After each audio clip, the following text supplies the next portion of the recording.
hindi maganda na parang may pagdududa. Saka, kitang-kita naman po ninyo na ongoing. Date po ba o nasa protocol ng PNP or ng PIDEA na magbigay ng estimate? Nung ninyo di napilitan sila. Hindi kami nagdududa. Kasi kanina doon sa sinabi ni ma'am, kami po ay kung ano yung narinig namin, yun po yung aming ibinabalita. Po, bakit pikunin itong si Piskal at itong Secretary Abalos ay mukhang napiko na rin dahil pinagdududahan nga ng taong bayan. Kaya para dito sa Piskal, hindi naman umano sila nagkamali ng estimate kung hindi sana umano makulit ang media. Naku po, bakit ang media ang kanilang sisisihin sa kanilang kasalanan? Unang-una, ang media ay magtatanong yan. Ilan nga ba ang estimate ng droga na nahuli, magkano ang kanyang street value? So kung sasagutin nyo yan o hindi, ang media ay tatanggapin na lang kung ano ang inyong kasagutan. So kayo ang nagbigay ng estimate at ng street value, which is yun din ang kanilang nireport sa kanilang network o isinulat sa mga pahayagan. Pakinggan nyo po mga kababayan ang naging tanong at bakit ganito na lang ang sagot ng piskal. Trabaho nila yan at hindi yan trabaho ng media nasagutin ang mga katanungan nyo. Sir, nagkaroon po ba o magkakaroon ba ng parang epekto sa prosecution itong nangyaring disparity sa estimate nitong drugs na nakuha po sa Alitagtag, Batangas? Well, for me, walang effect ito. I mean, as you could see, umpisa pa lang, sinabi na namin in the statement, maski ang presidente, ito ay more or less higit kumulang. You cannot tell, no? Of course, andyan ang ating ASEC Gamba, no? Sila nag-estimate, no? Na more or less mga ganun na.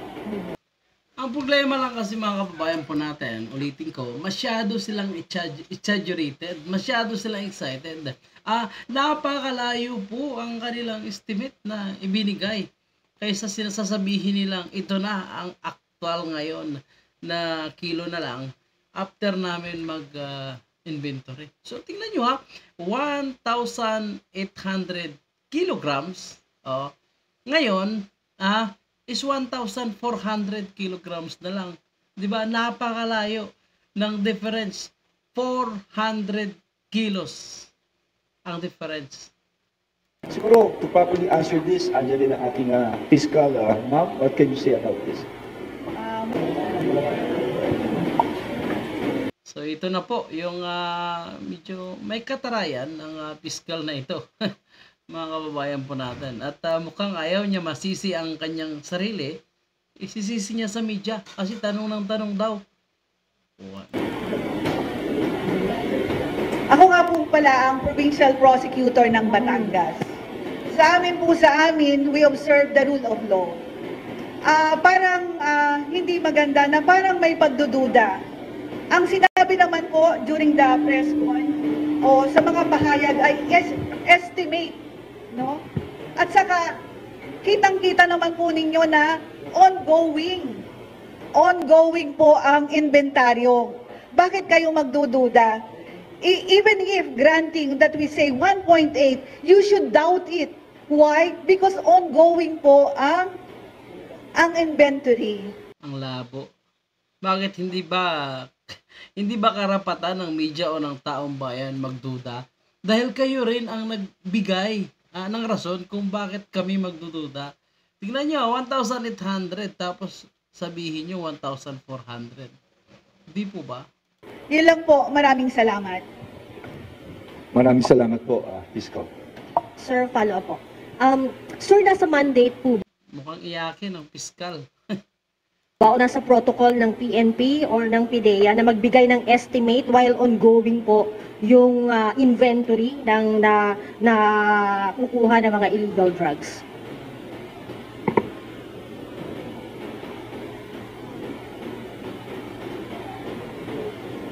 Can I answer that? I think they are not obliged, but it is you who forced them to give an estimate. It was they. Sinisi na po yung media nitong mataray na piskal or provincial prosecutor ng Batangas. Tinanong ninyo di napilitan sila. No? Kung hindi nyo tinanong, hindi sila nagbigay. Kung hindi nyo binigay, bahala sila. Bakit? Depende sa inyo. Kasi kayo yung sasagot. Depende kung ibigay nyo ang informasyon na hiningi na o hindi. Kasi ang media, kung anong ibibigay nyo, o anong sasabihin nyo sagot, wala silang magagawa dyan. Dahil kayo ay nasa posisyon. Kayo nakakaalam kung dapat bang i-divulge, dapat bang sabihin o hindi ang estimate. Hindi po ba? Kung hindi ka naman sigurado, bakit sihin mo yung media? Kasi tanong ng tanong. Diba? It is you who ask. Hindi, siguro, It is not our obligation. okay, ganito, no? And to add, tinatanong kanina yung yate at kung ano pa ang gagawin. I think I'm here, I'm not part of the witness, but I come because it is not our obligation to disclose. No, to disclose the vital information. Ano daw, hindi daw nila obligation to disclose yung vital information. Of course, hindi nyo obligation yan. Pero, ang trabaho ng media, magtatanong. Dahil gusto nila, accurate ang kanilang maisulat sa kanilang report. So ngayon, kayo tinatanong. Kung sagutin nyo o hindi, wala silang magagawa. Huwag masyadong high blood pagdating sa mga ganitong forum or press con. Dahil kayong nagpatawag ng press con, ibig sabihin, handa kayong sagutin ang mga katanungan. Handa kayong ipaliwanag kung anong tinatanong. Ang hindi nyo pwede ipaliwanag, hindi. Wala naman sila magagawa. So bakit ka na high blood? Ang media ang sisisihin. Considering it is under investigation, nagki-case build up po kami. So we cannot disclose vital information. Kasi there's such a thing, we have evidence, but we gather the evidence. Hindi lang sa gathering, we have to preserve the evidence. Ngayon, kung sasabihin namin, ang sinasabi na naman, the evidence will be contaminated. So, again, it will be useless. It is inadmissible as evidence.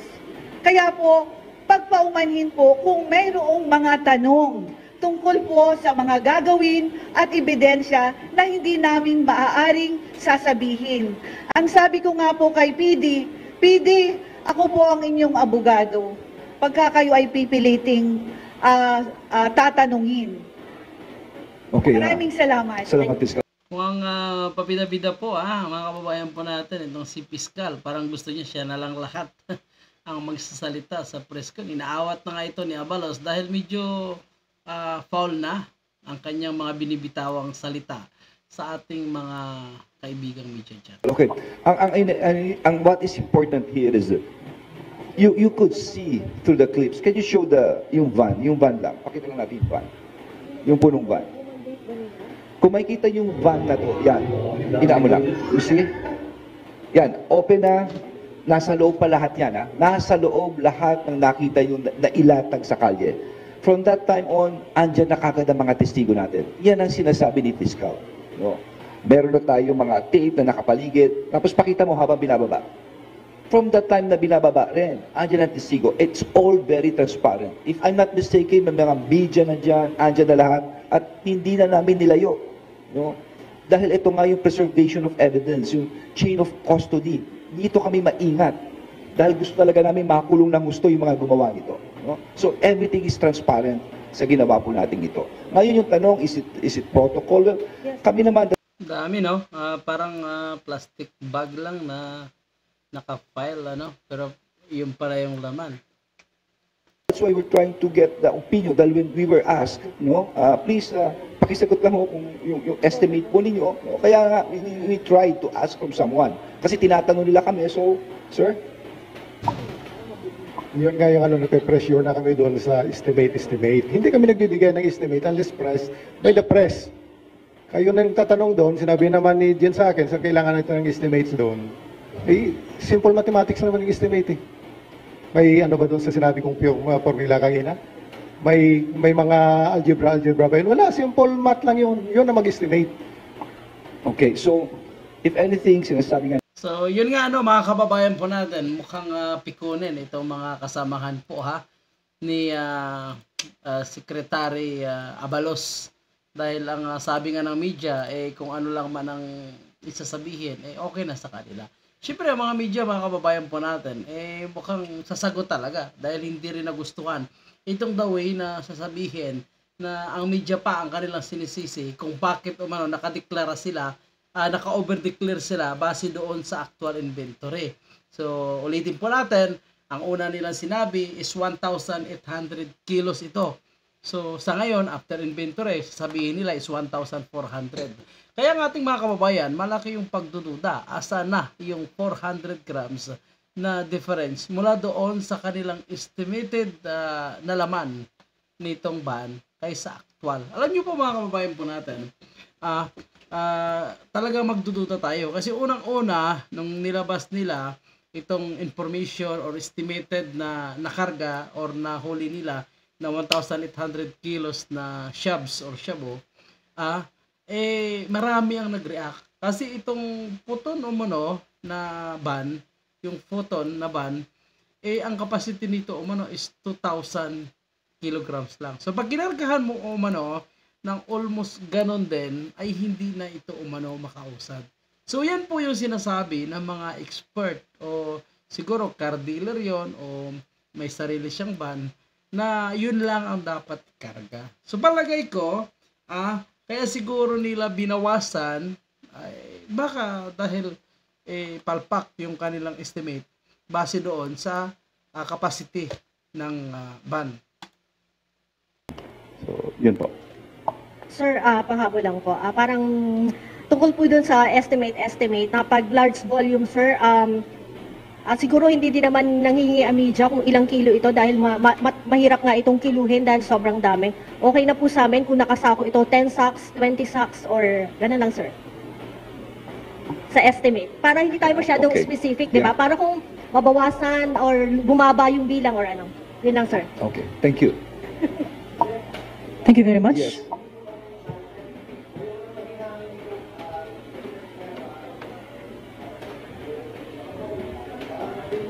Responsibility to ask questions. No. We know that. That's why ang sinabi naman ni General kanina, is that we were overwhelmed then. That's why we tried to ask PIDEA kung anong tingin niya. I understand yung plus minus sec pero maunawaan niya. yes, No, it's never, that is media's role. You know, it should really be your role. Kasi we should always ask questions. Kailangan malaman ng ating publiko ang nangyayari. That's why on our end, we're trying to be transparent here. Kaya ang ginawa ko, sinama ko ng lahat dito, ano yung nangyari, at anong ginagawa namin, at ano pa yung tutugisin namin, at ano pa ang gagawin namin. And we plan to do this probably kung may bago rin development. Okay? Thank you. Thank you. Thank you very much, Mr. Sabihin ko lang din po, sir linawin lang din po namin. Kami po sa media, hindi kami nagdududa. Kasi kanina doon sa sinabi ni ma'am, kami po ay kung ano yung narinig namin, yun po yung aming ibinabalita. So, hindi po sa amin galing yung duda. Pwede talagang alam namin kung ano yung estimate, pero hindi naman din po pwedeng sa amin manggaling. Kailangan din po namin ng opisyal na nagsasalita. Salamat dahil siyempre yung disparity na napakalaki po, sir. Yes. Opo. Yes. At least So, yun po sinupalpal itong si Secretary Abalos at itong Provincial Prosecutor na mukhang pinapasa sa media yung sisi kung bakit nagkamali po sila ng kanilang estimate dahil sinasabi po nila na dahil umano sa media dahil nakapagbigay sila ng mas mataas na estimate kumpara doon sa actual na inventory. At ang market price nga nito mga kababayan po natin milyon nga ang bawat kilo nitong shabo na nahuli nga nila na mula sa port ng Batangas. So may pinakita po sila na yati na posible kinargahan nitong kontrabando at sinasabi na posibleng galing ng China. Ngunit yan ay hindi pa konfirmado. So sa ganitong pagkakataon na medyo may kapalpakan po itong Secretary Abalos o yung mga pronouncement po nila ay medyo kaduda-duda, mahirap na tuloy maniniwala ang taong bayan. Lalo na pinapakita po natin na kapag nagtatanong ang media, nagpapaliwanag sila, mukhang galit mukhang galit habang nagpapaliwanag, which is karapatan po. Paano ngayon magbabalita ang media? Kaming mga reactionist, paano namin ngayon na ma-relay ang information na yan kung palpak ang inyong kasagutan at hindi kayo sigurado. Palagay ko kung talagang hindi sigurado sa kasagutan at hindi pwede sabihin sa publiko dahil makompromiso ang ginagawang investigation, wag na sabihin siguro. At wag nang sisihin ang media kasi ang media talagang magtatanong at magtatanong talaga yan para sigurado na confirm ang kanilang maibabalita at mabigay na impormasyon sa taong bayan. At ganon din tayo, yung maipasa nating balita mula sa media, mula sa mga network channel ay pareho din na hindi po tayo magkamali. Pero kung ganitong klaseng sagot na medyo pabalang, medyo may sisi, abay, iba na po yan. So, yan po yung ating update, mga kababayan po natin. Ano po ang inyong masasabi patungkol sa medyo mainit na sagutan nitong media at itong si prosecutor or si piskal na mukhang high blood na pumunta dito sa presscon, mga kababayan po natin. Yan muna yung ating update at maraming salamat po. Abangan nyo po kung sino talaga ang mastermind po nitong halos 1.5 tons na shabs.